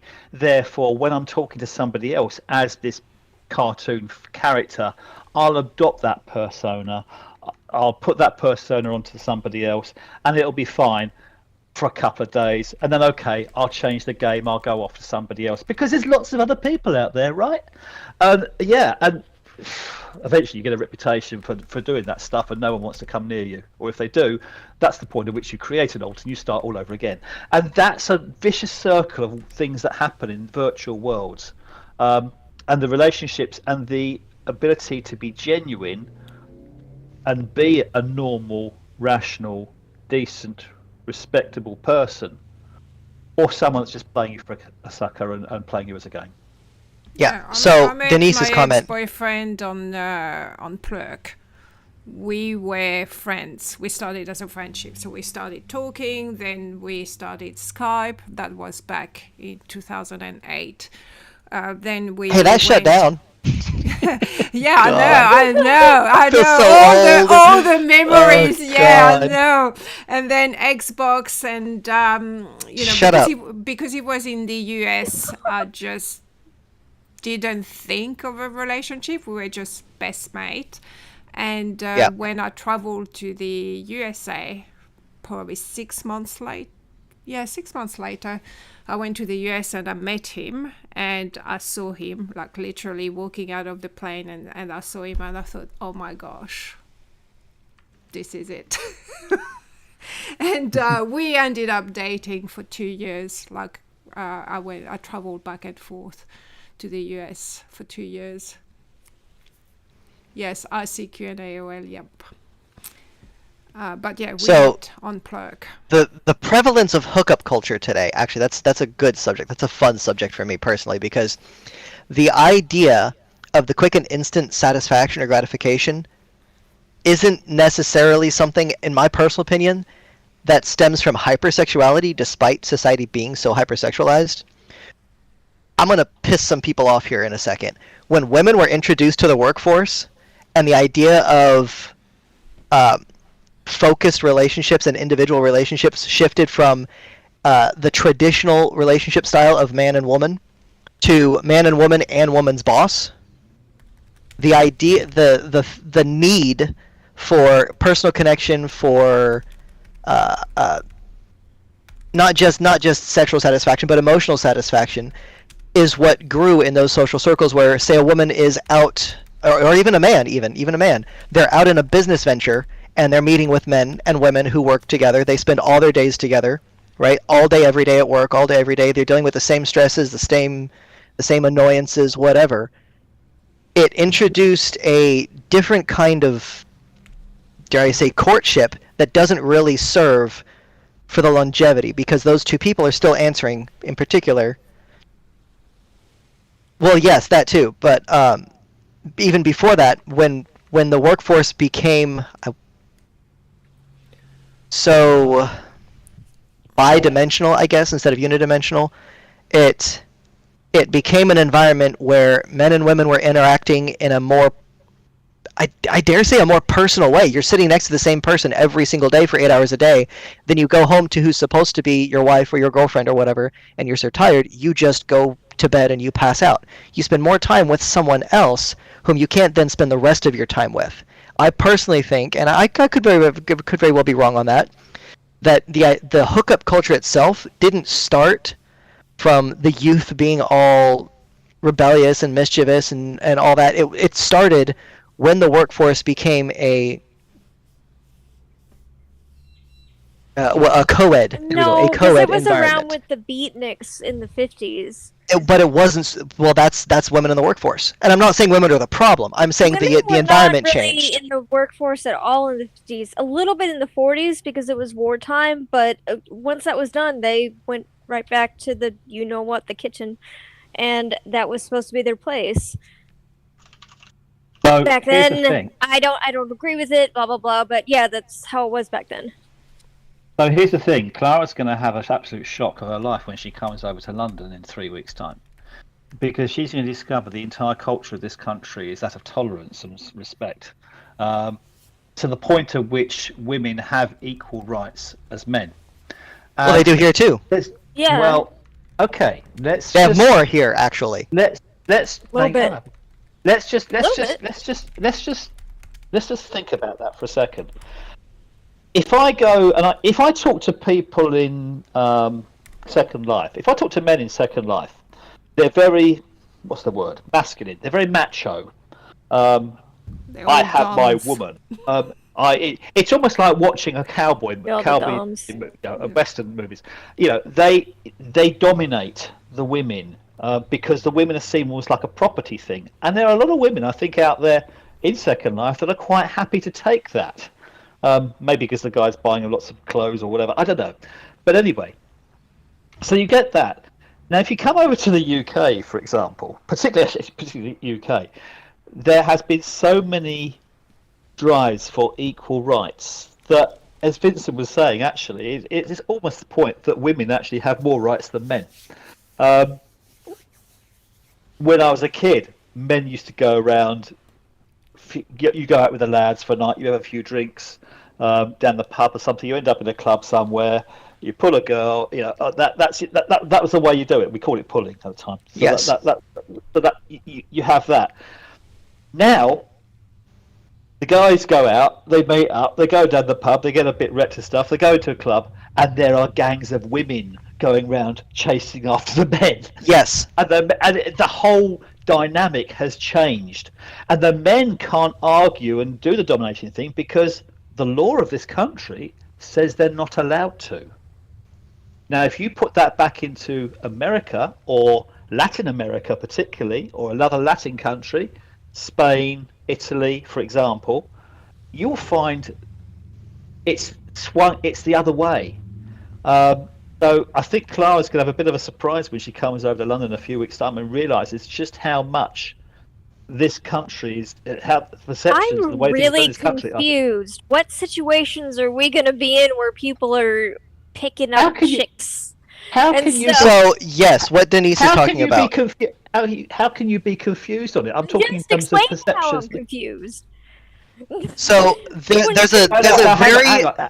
Now, hang on. I'm not talking dominant submissive. Don't try and take this into a BDSM I'm not thing, talking about that either. No, Denise I'm looking at mentioned what it. Denise. I'm talking in terms of just perceptions. If you go into France, possessive behavior, right? yeah. If you go into France, for example, the man, and Chris will probably bear this out, the man is still viewed, even though everyone is a very much more tolerant and equal rights sort of society, the man is still regarded as the head of the household. Same in parts of Asia too. You also then get in that in Latin America, you get it in the USA to a degree. All of that, you come into the UK, you'll find it's not. It's completely different. What situations are we going to be in where... What he means, I believe what he means is the way it's perceived that men speak to women is very different in Europe. I sit in clubs, right, and I sit there watching people spanking each other. Okay, that's different on Yeah, a but cell. but that's in SL. like That's high it. Nobody fives does in that. SL. So- Nobody okay, does that it's an SL in thing. real. It's an SL thing, but basically it's aimed more at men spanking women. Women wear something that's exciting to a man. The man dominates, accepts it, sits there, with his That's not arms what's folded, happening looking at in the woman SL and though. It's enjoys. like a high five. But no, it's not. It's not. In You SL, do that. You do that you do that in real life in the UK in 3 weeks' time, and I guarantee you will be arrested and you will be thrown in jail. okay, well, I'm not doing it in Well, real life, there's- and I don't there's like it in a- real life because I have spinal issues and I So- don't want to be swept. There's so a hard. massive. This isn't a BDSM dominant submissive thing. It's like that. It's simply the way I'm that not people. saying that it is. No, Come on. Denise mentioned it. It's- Denise we're on the mentioned it. same- It's simply Okay. the way. It's simply the way that people talk to each other, and it's when you start building relationships with people in multicultural societies in a global community, Such as there is Second Life. such a Well, Second what I Life mean or is, I think anywhere. you're thinking of the Can spanking I thing finish? too deeply. Can I finish, please? So when you had that kind of a situation with those kind of influences on there, suddenly you find you can be in a position of creating, maybe if it's acceptable to both parties, a relationship based on that, to the point at which they actually meet, and suddenly everything changes again because that dynamic isn't there. If Okay. I'm happy to know Clara the way I've met her, and say I've met her twice now, having gone over to the States and stuff. When she comes to the UK, she's going to find a world of difference. She So will. I'm trying to understand what you're getting at. What you're trying to get at is that the dynamics between individuals, how they interact with one another, or in groups in society, in like a digital environment such as Second Life or Final Fantasy 14 or even on Reddit, right, is a very different dynamic than what they're going to encounter when they're actually in Correct. in a real world environment with that same person. Correct. And Okay, imagine if you build a relationship on that structure, because they're doing things that are criminal offences. Honey, you're cutting out. SL's bugging out real bad. Yeah, give it a second. Yeah. People looking at people's skirts. You're It's a cutting criminal out. offence, and I'm not. People in- No, you You are on our are. side. You are on our side. Yeah, I'm not sure what's going on, but you sound robotic. Yeah. we can't hear you really. People in the UK that look up people's skirts are treated as criminals in this country, and they will be arrested for it. Yeah, it's criminal here too. But in Second Life, it's perfectly acceptable. There we go. Now it's fixed. Right. So Do you think I've only ever been online for social? I know I'm an awkward person, but so I'm I confused. kind I'm of- I kind completely of- confused. I kind of understand what you're getting at. The concept of equality, we'll touch on that, and how the dynamics between men and women interact, say, in the digital world, right? There was the comment about things being very different in Europe compared to very different in the US. I gotta be honest, they are in such a way that I don't think you quite understand. Because in the United States, the woman has every single ounce of power. Everything. When it comes to relationship, when it comes to work, when it comes to her children, when it Yeah. comes to government Especially aid, when legally it comes with to kids and social marriage. status. Yes. Every single aspect in the United States, in fact, socially speaking, a woman can abuse a man. She can beat the dog hell out of him. Yep. And if he hits her once and injures her, he is the aggressor. That's prison So, time. so Yep. the concept of equality being different in the United States to Europe is astronomical in the sense that Europeans do not understand just how much power women have. Get this. Across the country, we have a lot.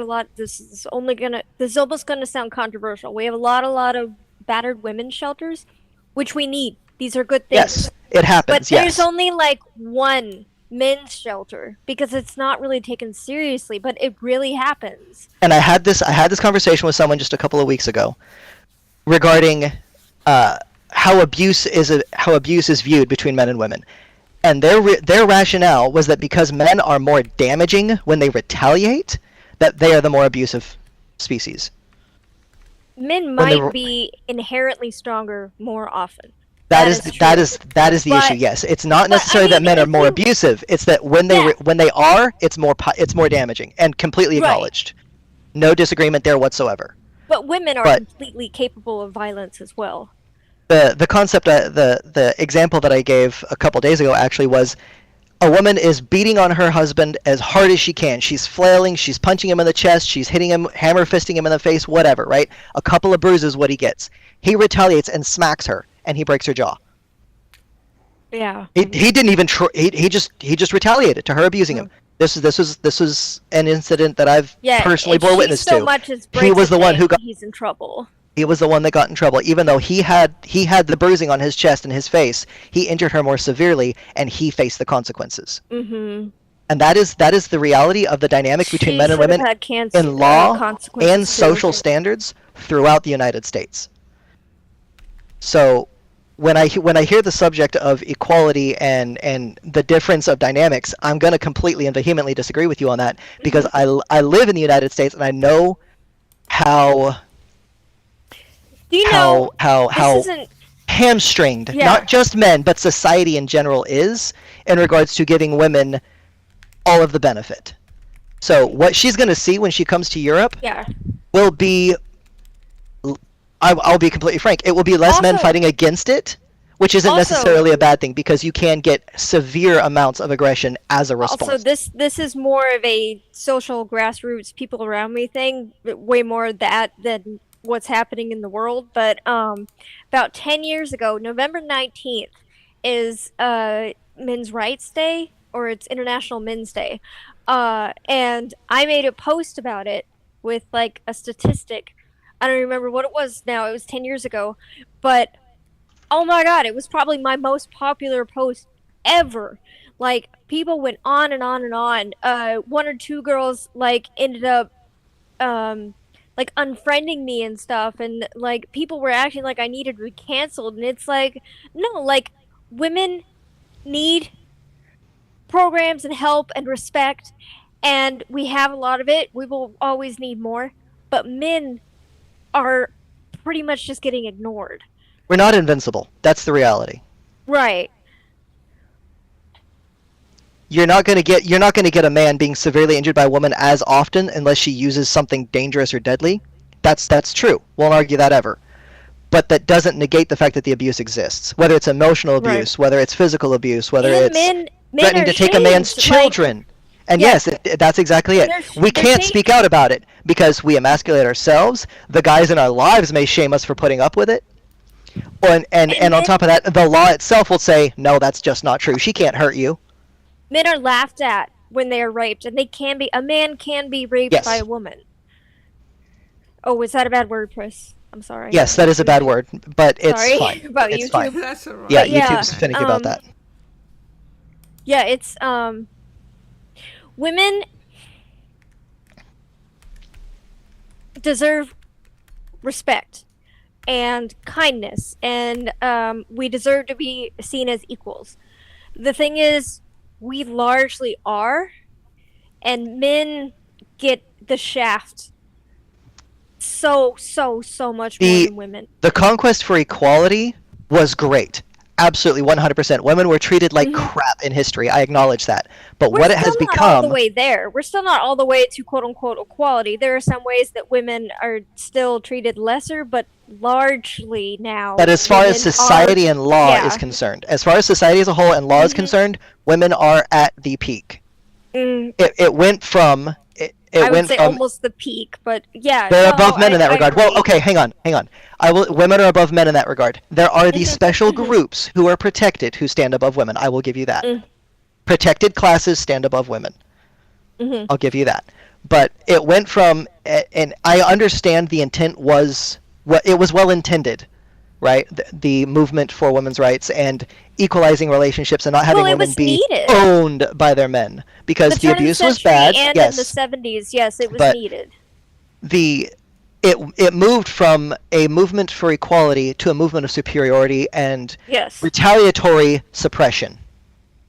And that is where we are at in society across the board when it comes to Western countries.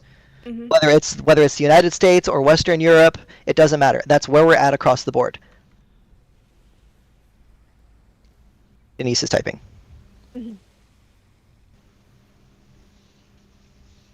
Right, it's become a movement for over-tolerance, yes. And it's what's led into the body positivity stuff, or that insecurity comment that I made before. You know, if a man doesn't like a woman a certain way, he's insecure. But if she doesn't like it, she has preferences. If you don't like a heavy-set woman, you're fat-phobic. But if she doesn't like a heavy-set guy, it's her preferences. And that's the dynamic we have as a social standard. And it's true among young men, too, or even men in their early 30s, I would say. Because they've been beaten down to such a degree that they don't understand that it's okay to be masculine, it's okay to have a preference. It's okay to say, no. Because as far as society and the law is concerned, it's not okay. I mean, you have hate speech laws that protect people from being called a mean word. It makes no sense. Yeah. Right, Denise, exactly. If you smack your man unprovoked, right, unprovoked, you just smack the crap out of him. What the hell's wrong with you? Here's the thing, though. He should not hit you back. But it goes both ways. Like, right, but no one should be there's a hitting counter each to other. that. There's a counter to that. There's a counter to that. If you walk up to a man and you cold cock him with a closed fist and you hit him in the face as hard as you can, he has every right to slap you back. I wouldn't say closed fist. I wouldn't say closed fist, but yes, he does. 100%. Yes, assault is assault. It doesn't matter if you can't hurt him. No, because just like I'm not talking about the chest or the stomach. I'm talking about the face. No. Yeah. Because people should not be hitting each other in the first place, whether it's irrelevant. retaliatory or not. That's irrelevant. That's completely irrelevant. I'm saying if it happens, whether or not it shouldn't be happening. I agree with you. I agree with you. It shouldn't be happening, but it's going to happen. Let's differentiate this. There's domestic abuse, which is extremely bad, but there's also like assault, being mugged or something, like, which is slightly different. Well, yeah, you're being attacked. You have every right to hit that guy in the face. You should stab him. No, sorry, YouTube. If it is domestic abuse with your partner, don't hit them back. No, I disagree completely. Each other in the first place. But if someone invades your home and they attack you, yes, yeah, 100%.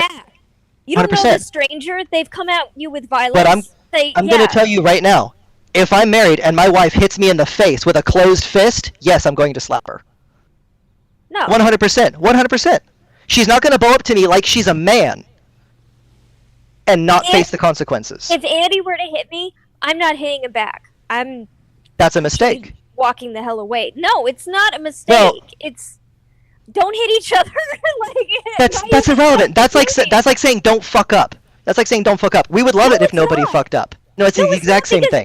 Don't fuck up can be tricky because different people define fucking up in different little ways. And different people have different reactions to hysterical moments. But hitting someone in the face is like a very clear-cut thing. And it's going to happen. Somewhere, someone is going to do it. We can't get rid of that. It's just not going to go away. If a man slaps a woman unprovoked, she should hit him with a damn frying pan. No. Yep. No. Because he could seriously injure. That's irrelevant. I'm not talking about whether or not they should. I'm talking about the if. If a stranger comes into your house with a gun, yes, give them everything you got. But like, if it's your partner and it's this complicated domestic situation, no, walk the hell away. Tell somebody. Like, all of that. Don't hit them back. It doesn't matter genders. Like, don't escalate violence with more violence. You're not escalating it with more violence. You're de-escalating it. Yes, you are. That's what it is. It's not, though. Because if he is coming at you violently, but if she's you take back, it. But you're keeping the violent moment going when you retaliate. Going to hit back. Okay. Say a grown man, 240 pounds, big, burly, massive, slaps you, and you don't retaliate, he's going to think he can do it again. It doesn't matter if you try to run. If he's my partner, I will. It doesn't matter. It's complicated, but it's not. The answer is not to hit them right back. I understand. It's words. It's walking away. It's. I understand. I understand the emotional response to this. I do. I genuinely do. But I am telling you, as someone who has dealt with that domestic violence as well, not handling it first and foremost allows it to escalate. When I saw my uncle abusing my aunt, when I was there, and I did nothing about it, she did nothing about it. Yeah, it escalated. Okay, that's different. Yeah, okay. You're defending someone else. No, not even that. She should have taken the frying pan to his skull. When he bent her over and kneed her in the gut and socked her in the side of the head, she should have waited until she had the opportunity and beat him half to death with a frying pan so that he learns never to do it again. Away. 100%. No, not so he learns. That doesn't teach people. That makes it does. That makes a violent person more violent. No, it doesn't. Not facing consequences is what escalates violence. Not addressing violence. Violence feeds violence. When you an eye for an eye, you are continuing the violent moments, the violent interaction. The concept of eye for an eye leaves the world blind is wrong. Wrong. Because the entirety of human history I'm gonna stop because I really disagree. I'm so sorry. I love you, but I disagree. Sorry. Well, it's a subject where this is a difference of mindset, okay? Where there is my second boyfriend ever and we were like 18, 19. We were hitting each other. I was starting most of it. He was retaliating. It was continuing. I have grown since then. Also, in my mid-20s, I had a coworker friend who was hitting her husband, and he was not hitting her back. And one time, he was talking to my husband at the time, my ex-husband, and he was my ex-husband was like, "Hey, like, do you ever talk to Karen? Like, does she ever, any of that?" And sorry, I named a name, but our friend said, you got Clara to deal with, and my ex was like, "No, she does not hit me." It's just violence just begets more violence. It's a subject that it's a subject we're just going to have to disagree on because it's a difference in how we view resolution and how we view how we view violence, because human history has taught us quite the opposite. And there's different scenarios. Well, just because other humans gave into their baser instinct doesn't mean that we have to. We can learn from them. But it's base instinct. That's kind of the point. That's kind of the point. We're animals at our core. You have a frontal lobe, not just a cerebellum. Like, you can think these things through. I don't know. It's all good. It's all good. A matter of disagreement. A matter of disagreement. It's fine. It's fine. Next topic. Let it be known. I think nothing less of Clara. I'm not mad at Clara. Same. None of that. It's just a disagreement of opinion. Virtual hugs. Andy is probably sitting there like, "What, Clara?" He's asleep. He needs probably a cup of tea. Oh, No. Andy. No. He's terrible. Jesus. I've heard what you've both got to say, and thank you, Vincent, for supporting what I actually said about observations about people in different cultures and the way they view sex. Yes. Because you have actually just verified what I just said. And I'll let you all into a bit of a confidence. About 15 years ago, I met a lady. I met her online. She came to the UK. She turned into what I would call, with hindsight, extreme narcissism. The point at which she wanted to control me and basically drive a wedge between me and anybody else who knew me. Right. That extended to my own family. She would use abuse as a means of controlling me. She would beat me up. She would hit me in the face. She would do anything. At one point, she set fire to the house to try and get me to not pay attention, but basically stop what I was doing at the time. I was at rehearsal for the 2012 Olympics, but that's another story. So she used to do these things as a means of trying to get attention. One day, we got a letter from the police authority to say that she'd been giving death threats to my family. This is why some people in my family don't talk to me anymore now, as a result of this, because they're worried sick about what the hell I'm doing. She would use allegations of physical abuse as a means of controlling me. So she would phone the police up and say that I'd been beating her up, and the police have to follow their procedure, which is basically to remove me, arrest me, put me under caution, put me into a police cell overnight. At which point she would then drop all charges, wait for me to get home, smile at me, and say, "Now you'll do what I want you to do. Otherwise, I get back on the phone to them again." That happened 3 times. So I know what it's like to spend a night in a police cell. Right. The 3rd time, she'd beat me up. The police got to me first. She stormed out. The police came in, looked at the marks on my face, and said, "Is that from her?" And I said, "Well," because you kind of lose a bit of self-respect in doing it. And this is a situation which I hasten to add, it's not something that she just immediately starts doing it. It's something that grows over time. Yes.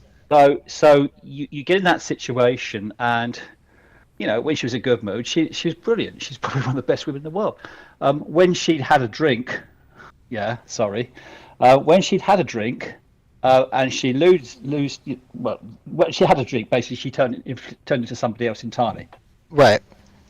And yeah, they came round that day. They saw the marks. They said, "Oh my God, right, stay here. We'll look after you." I said, "Okay, right. Where is she gone?" I said, "She stormed out." And I said, knowing her, I said, "Would be surprised if she turns around and goes to the police station." 15 minutes later, they get a call over the radio. She turned up there alleging that I'd beaten her up. And they said to her, "Well, we know that's not the case because we can already see the marks on his face." And she had not a mark on her. Because I don't believe in hitting women. Period. That's it. Right.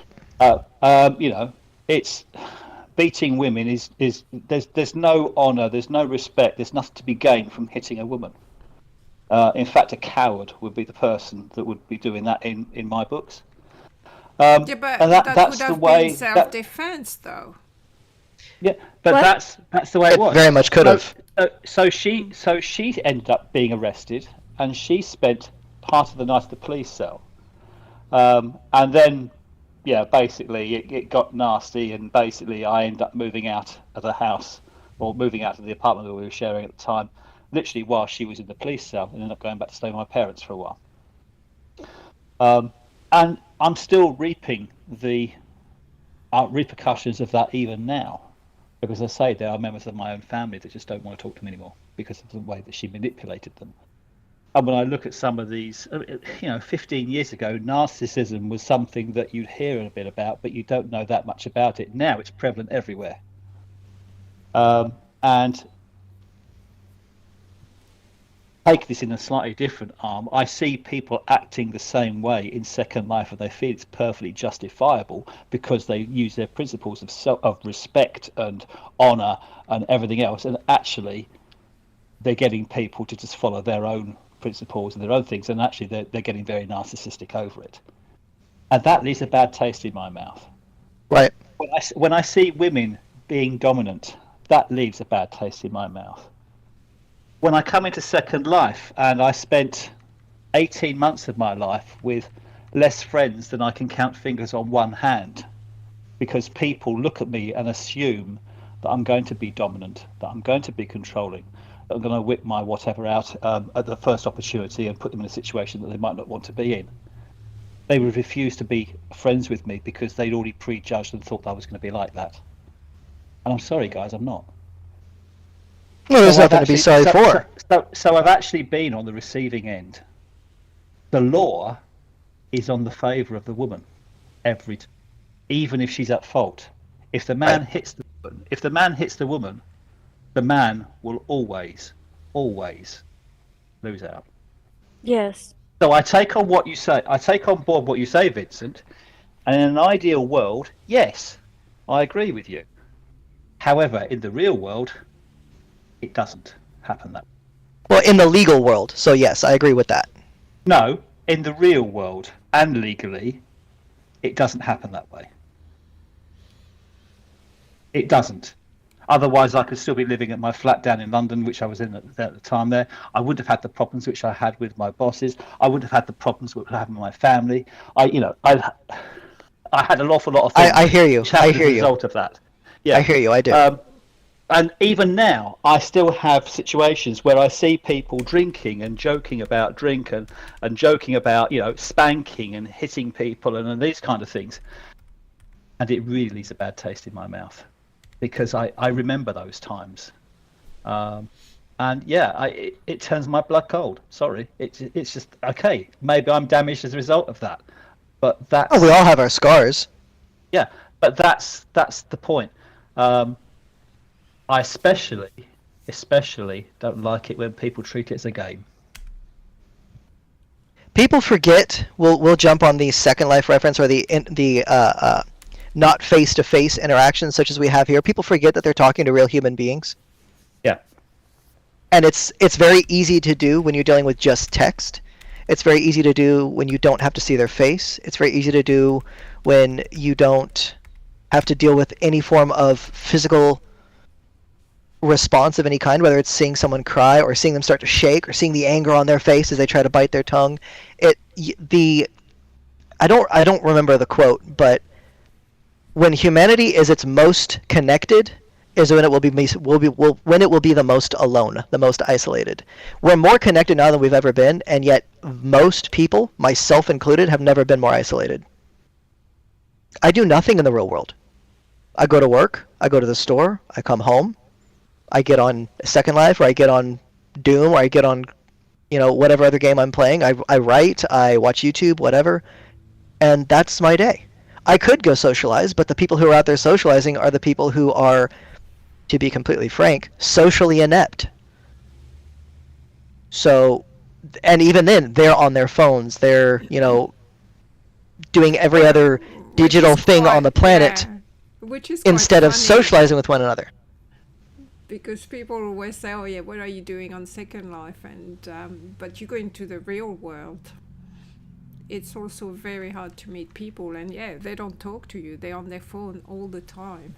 But yes, Denise, what you said about chivalry, if the equal behavior is there, then there shouldn't be the standard of men need to be doing this, and without women needing to be doing this. The give and take needs to be there to balance. Yes, what you're doing, shopping for shark suits, yes, or buying a burping shark, or grabbing a hammer to bonk your friends, Shark. Yes, right.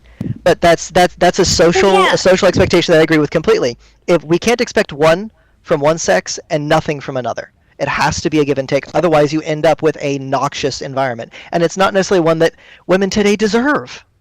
Because there's plenty of misogynistic men out there. No denying that. They will always exist, and it has been exacerbated over the years as these efforts have overstepped and sought for nearly a decade more to say men are the problem. I choose the bear, as an example, but then expect men to step up anyway. All men are terrible. I will choose the bear. But also, men need to be chivalrous and take care of me and love my body and treat me as a princess all day, every day. Yeah, but that's a bunch of TikTok stuff. That's all the 20-year-olds who don't know about the world yet. It is, but here's the problem with that. They're the coming up generation of adults.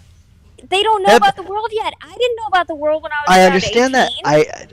I understand that. I'm not saying that they are the cancer, they are the plague. I'm saying social developments hinge on the younger generations. You can look at the prevalence of hip hop, the prevalence of goth behavior, the prevalence of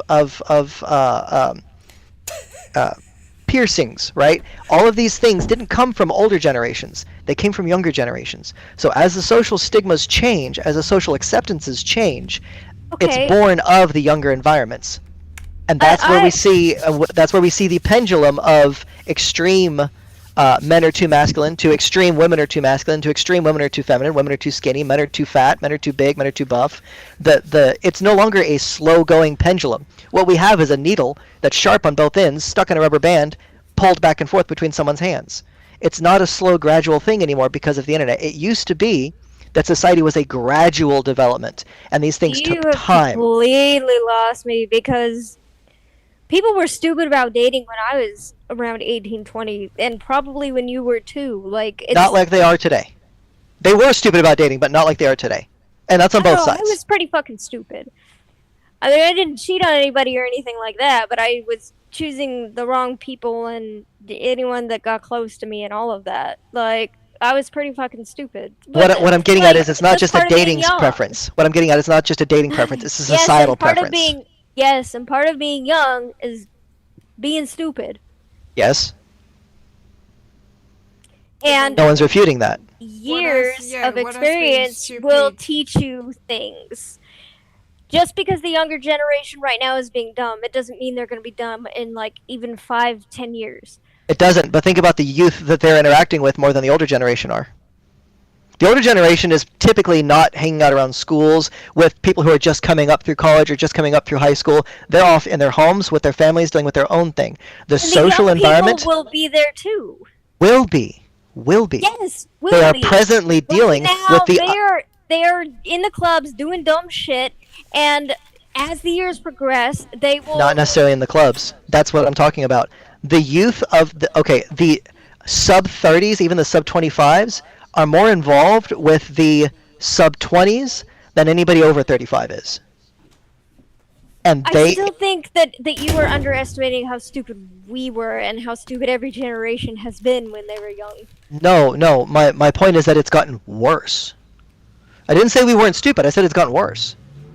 And it's gotten worse because I think it just looks looks worse because everyone's online and everything's getting recorded. But we were all dumb as kids too. Well, I've never said otherwise.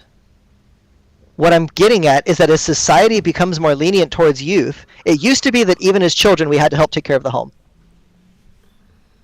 It wasn't slavery. It was doing your part to take care of your home and your family. Yeah, but the kids are doing dumb shit still, even though they were taking care of the home. But now all they do is dumb shit. That's the point. There's no expectation. There's no responsibility. There's no proper education system. People are just going through the motions. They're getting on their devices. They're getting their TikTok trends. They're asking for their allowances. We're not allowed to do anything, Back exactly. In the days, you're not allowed. Yeah, back in the day, you better eat at the table. You had to clean the dishes. You had to clean the house. Now you're not allowed to say anything. Today, if you try to demand any of that, you get CPS called on you. Exactly. All the kids needs to. That's what I'm getting at. I'm not saying that nobody was stupid. I'm saying that today's responsibility and maturity level is drastically lower than it was. And that's just going to continue to influence society as the future generations come up. Now, again, it may swing the other way. You may find that the youth are like, oh, I don't like that. I'd rather do something. Look at hello, eating Tide Pods. I mean, come on. What about things like planking? People died trying to plank. Exactly. If you look at any generation, we were all doing dumb shit. You're not getting the point. I'm not saying our generation wasn't stupid. I'm not saying we didn't do stupid shit. I'm not saying the generation before us didn't do stupid shit. I'm saying it's getting worse. Well, we That's did all. Stupid shit, but there was consequences. It used to be if you did something stupid with your friends were the only ones that heard about it. And if you hurt yourself doing so, haha, you dumbass. Now you do something stupid and, oh, you're on the movie Jackass. Suddenly everybody sees you doing stupid things like tying bottle rockets to your pecker. And you're making money for it. Just saying. Technology has allowed for the collective youth to just do stupid for satisfaction. People notice me, yes. Yeah, because you've got women on TikTok doing these dances. I didn't realize it was so bad. Is it my algorithm that I'm watching dumb shit? Yes. Like that's the point I was trying to make is that yes, we've all done dumb shit. Yeah, because mostly the dumb shit that I see is skits about politics or Harry Potter. That must actually. Your algorithm protects you. Your algorithm protects you because I browse YouTube, I browse Twitter, I don't browse TikTok. I see the worst of the worst. Yeah. I don't even go on TikTok. I see a lot of TikToks on YouTube. Yeah. But yes, now technology. That I'm thinking about it, my algorithm definitely guides me through the slop. And that's another thing. The algorithm is a part of social conditioning. So when you have kids watching these TikTok videos of Fortnite dances, and then they're doing these Fortnite dances on their YouTube videos, and they're getting popular, they're brain rotting. They're not doing anything constructive with their brains. Friends, but I scroll right past them, so I'm seeing more. I find some of them to be amusing, but more of what I watch are singers. Most of the stuff that I watch is singers. I watch singers and comedy skits. But Yeah, comedy skits. I see a lot of those. The brain rot stuff like Skibbity Toilet and the old school Newgrounds stuff that, yes, I grew up on. I don't see it anymore, but our youth do. And it's gotten worse. It used to just be badger. You know, it used to just be stupid, repetitive brain rot. Now it's real people doing it. So when it comes to the maturity level of people... Even in Vine days, though, people were doing dumb shit. And there used to be a saying for us, for our generation, do it for the gram. You do dumb shit, you post on Instagram. Do it for the Vine. Right. Now it's do it for the TikTok, it's do it for the Twitter, it's do it for the YouTube. It's not that it wasn't bad before, it's just gotten worse. You know, I have seen that a lot of teachers around the country are like... They're like 4th to 6th grade teachers, like they're saying that their kids cannot read, and they say, you know, I don't mean they're not like they're really shy readers, like they really mean that the kids cannot read, and they've made it to 12 years old. Yep. And that's in part because of the parents, just to point that out. It's not because of the teachers. It's the parents' job to raise their kid. You can start teaching them letters when they're 4 years old. But nowadays... Yeah, and it's so easy now if you know, like, what to look for. It's so, like, I remember Mumsy. When I was younger, there was a lot of ads about Mumsy, and it was teaching infants, like, Spanish and stuff. It was Mumsy, right? It was something like that. It was a cartoon, like, DVD set. And there's 100,000%, I'm sure, still stuff like that now. But there's also, there's a lot of brain rot. There's, like, Spider-Man and Elsa and Skibbity Toilet and stuff. Yes. So, and that directly translates, we keep going way off topic because there's like no real bridge and path to follow, to the interpersonal dynamics that people deal with. You look at people on Second Life and the guys are like, I will do what I want with you, and do you understand me, little girl, and things like this, right? In a situation where it just doesn't fit. Highlighting stupid shit isn't new, but technology has made it easier to spread. Yes. It used to be that stupid was isolated. Now stupid is collective, which just makes it spread faster. It's just like when intelligence was demanded. Look at China. China demands they demand obedience and diligence. I'm not saying it's a good country, but I'm pointing out what they teach, what they force in their societies. China. Oh, I get it. Okay. But what Asian cultures, I will say, Asian cultures, not necessarily just China, but Asian cultures in general, insist upon an honor standard, insist upon work dedication, insist upon not being an idiot, on honoring your family, on honoring your wife, on honoring your husband. You know, they insist upon those things. But Western countries don't insist upon that. They insist on the tablet. They insist on YouTube. They insist on government obedience. They insist on, don't worry about thinking, we've got this, we know best for you. And that's what our civilizations have become. And that develops directly to the types of people we deal with. People who get on Second Life and treat it like it's a real world but not real people. Or people who get on here and treat it like nothing bad could ever happen, no matter how much they abuse this, no matter how much this guy abuses this woman, she's not real. He couldn't possibly hurt her. He couldn't scar her psyche. He couldn't make her feel like he's gonna stalk her or in 2 days. Right. He couldn't possibly cause places. He could just make a new account and then just go back to the places. He couldn't take private conversations with her and post it on Reddit with her real name attached and ruin her. He couldn't possibly do these things to a real woman, or a woman couldn't possibly do this to a guy who cheated on her with his SL girlfriend or whatever. The dynamics between interpersonal relationships have become, I'm going to put you on blast socially instead of dealing with the problems like an adult. Because adults talk one-to-one. They don't go walking around the street with a megaphone saying, look what my husband did, look what my girlfriend did, look what my sister did, look what my brother did. Okay? So interpersonal relationships between people in general has become so devolved that we're basically all just going through the motions for the clicks. There are exceptions. Obviously, the people that we talk to here presently, we're intelligent, we're opinionated, we're stubborn, but we're not conformative. We don't just say, okay, yeah, fine, you're right. We don't just say, I don't need to think about that, you do it for me. Yeah. Denise and I have had plenty of conversations that tend to go kind of sideways because we're both very No. Yeah, me and Andy too. So the civil discourse, the civil discourse and having disagreements is normal, but it doesn't exist in most of the internet society. And most of the internet society has infected the real world because of the invention of the cell phone and internet access on mobile devices, etc.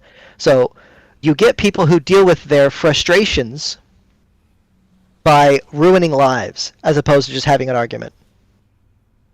Via whether it's cancel culture for the left or the right, whether it's cancel culture for men or women, whether it's for business and individuals, it doesn't matter. The concept of you did me a slight wrong, so I'm going to ruin your entire life has become the norm from everybody 8 years old to 60. So we deal with a situation in society where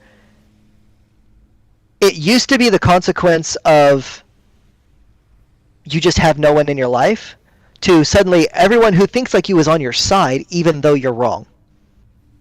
And they're the loudest voices.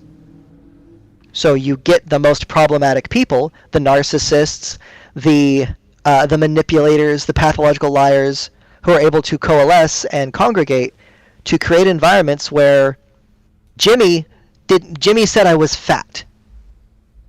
Well, now Jimmy has grape accusations against him, and he was thrown in jail even though he couldn't prove he didn't do anything, because he couldn't prove he didn't do anything.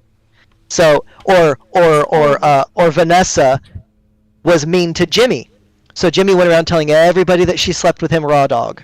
And so suddenly she's a slut, and she has no friends, and she's bullied to the point of sewer slide. You know, the social interaction with the people have become quite simply vitriolic.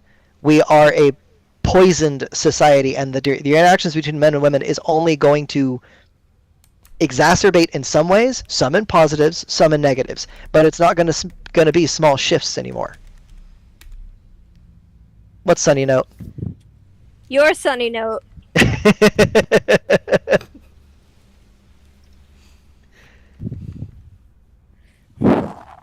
Yes. Censorship. It's stupid. That. Yes, it's stupid. That, though. I like that one. Andy's annoyed with me today. It's okay. I accept it. You okay, Andy?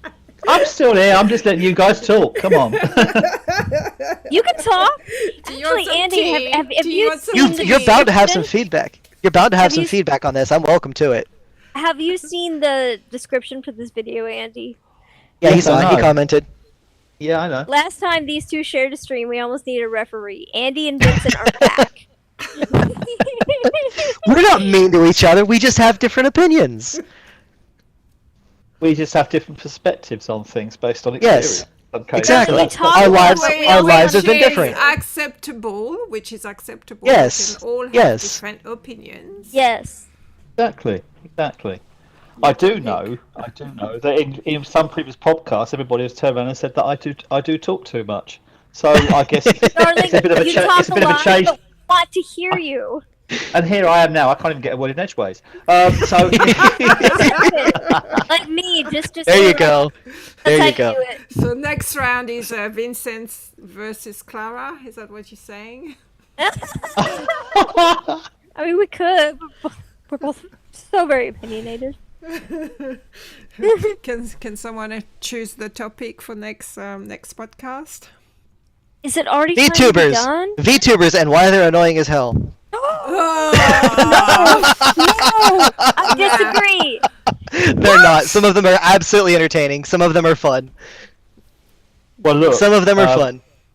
It might be a good time to think in terms of maybe drawing this session tonight to. It has been almost 2 hours. Yes. But yes. Are you serious? That being said, we wasted. That being said, 20 minutes. That being said, in 3 weeks' time, Clara is going to get on that plane. Providing I can sort out her baggage allowance. And basically, she's going to come through to London. So if we do this thing again... God. What the hell that was. Anyway, so basically, we might end up doing this next cast with us both sitting alongside each other in the same room. That would be so fun. That would be so fun. Yeah, we could. You do realize, Andy. If you have time, though, because you realize, Andy. Yeah. If we do that, she's going to be in your ear, pestering you the whole time you talk. Hell, I know that. It might not be at your level. They're going to be fighting over the mic. Clara, stop it. it's actually going to work with the two of us running off one computer is another matter. But right? Yeah, that's something else we need to think about. But yeah, I mean, well, actually, no, I've got a little laptop down here. Separate So I might rooms, get never ever. No. No. What is this, 1750? So we can have this conversation, a bit of recap in terms of relationships, and basically, pick up on where we are and how she's got on the plane and come over here and what her impressions are of England as opposed to Texas, and why no one in this country gets shot anymore. Well, not usually, and all of those weird and wonderful things out there that makes England and USA, Texas, etc. Boy, beans for brekkie, isn't it? I think from a point of view of everyone out there, obviously, stick with us, guys. If you've enjoyed what you've heard tonight, I know we've droned on a little bit for a couple of hours, as we do. But we always do.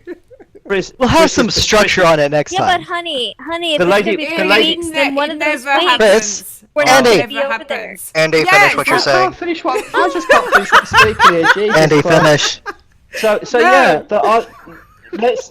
I'm trying to support the lady with the blue rinse hair in the corner here. So yeah, if she, if you've enjoyed what you've had, if you want to see where we're going with these things as well, and be on the cusp. If it's not going to be next podcast, or if you have any subjects you want us to cover, if there's subjects out there, you want us to talk about, if there's other news items you have or anything like, yes. I know they all say it, but like and subscribe this channel. Keep in contact with us. It's not Shark Week, but Denise is determined. And hey, July 20th is Shark Week. We'll look forward to seeing you next time. Hold on. Yes. I will not be. I will not be there next time. Clara needs to speak French. No, I won't be. Hold on a second. Stop. Just so you know, we love the next podcast. Just so you know.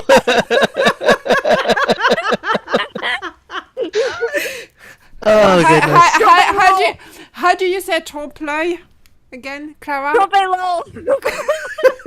To be fair, Clara is completely correct because the French don't know how to spell. Excuse me? What? I said what I said. The English don't know how to friggin' spell. Nothing is consistent. What is wrong with you? Okay. Let's.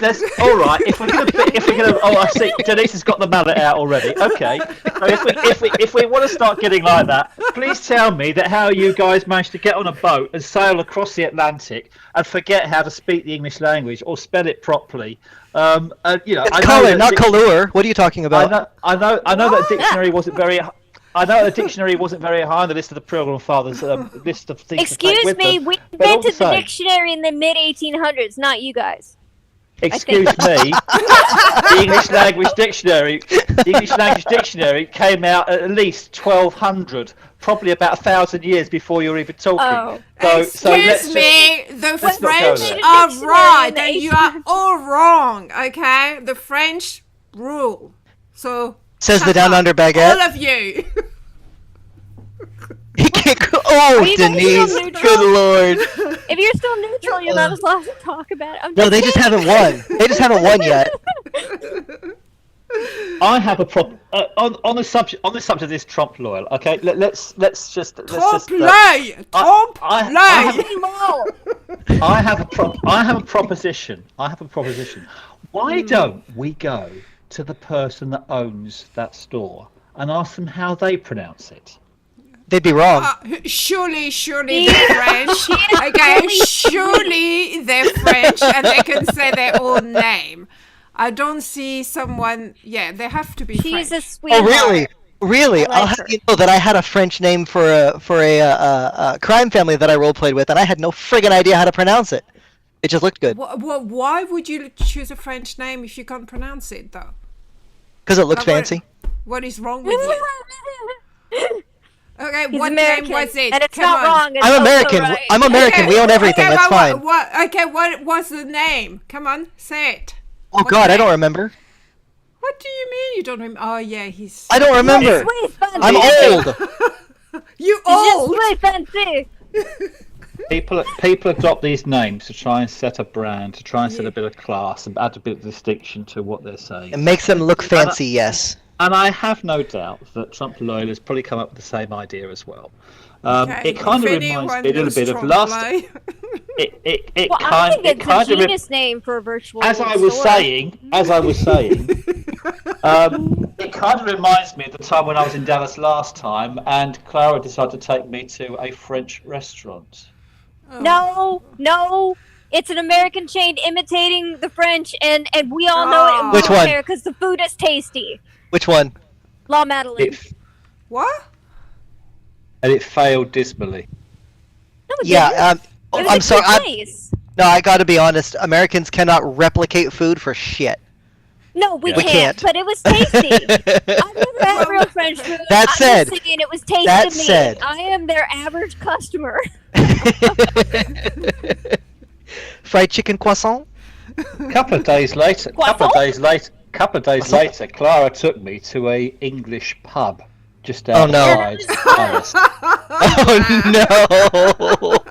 Oh no, that was fun. I've got to be honest with you. I went in there and looked and thought they'd actually imported some things from salvage from British pubs into the place to improve the decor. And Well, they the had a owner's guy- British. The owner had a British connection as well, and connected up a British menu of pub grub over there, and they had a lot of details, and it was pretty close to look at. It was pretty close to the average pub in the UK, not maybe the traditional one or anything like that. It had some British beers out there as well, which was it's impressive to see how well they managed to travel actually out there as well. But the old staple favourites out there, which I always know tickle Americans, things like Toad in the Hole, Spotted Dick, Jam Roll. I need to, please. There's a difference Yeah. between want and need, and I'm pretty sure that I need to try Spotted Dick. You probably do. You are no. It's not a question. You are probably sure. You are going to have some Spotted Dick when you are over here, and you will like it. You will like it as well. Damn straight I will. Andy, why is it spotted? Just like because it's got carrots and raisins in it. It's So got basically, food, it's fine. yeah. So yeah, and the other it's like all the days that Clara told me she didn't like tea until I made her an English cup of tea, and she said it was the greatest thing since sliced bread. No, That's because she hasn't had tea? Southern sweet tea. What? No, I have. I like Southern sweet tea. I like all the flavored teas. Andy Oh, does you not. don't like bitter There's tea, which one is British tea. I got you. No, I like British tea.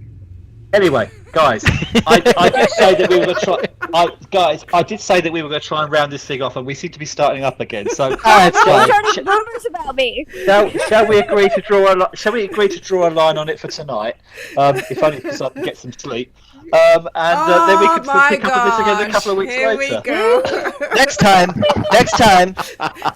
Andy and I'll have sock and boppers. Weak. Sock and boppers. Next time, Andy and I will have sock and boppers, and we'll sort it out that way. Yeah, I know where to get a pillow fight, HUD. Remember, ladies and gentlemen, boys and girls, stay safe out there. Like and subscribe to the channel, and we'll see you next time. Have a good night, guys. Bye. Good night. Bye. Bye then. Hold on, I'm looking. That was chaos. I'm looking for the button. It's still she's on. End the button. End the button. I don't know where the window is. You should have that ready. We're just gonna pick on Pris until she's done, guys. That's Let all me good. see. Where are the adult animators? There's an Where? upside. There's an Oh my upside. gosh. She didn't run into the door this time. Oh, you want the door? Okay, let's do the door. Yeah. Oh, well, I had to say something. Now she's gonna run into the door. There you go. There you go. Just to say bye. Yeah, thanks for that, Denise. Yes, Pris, you had one job, right? And we couldn't even round the fucking. Pris, push the button.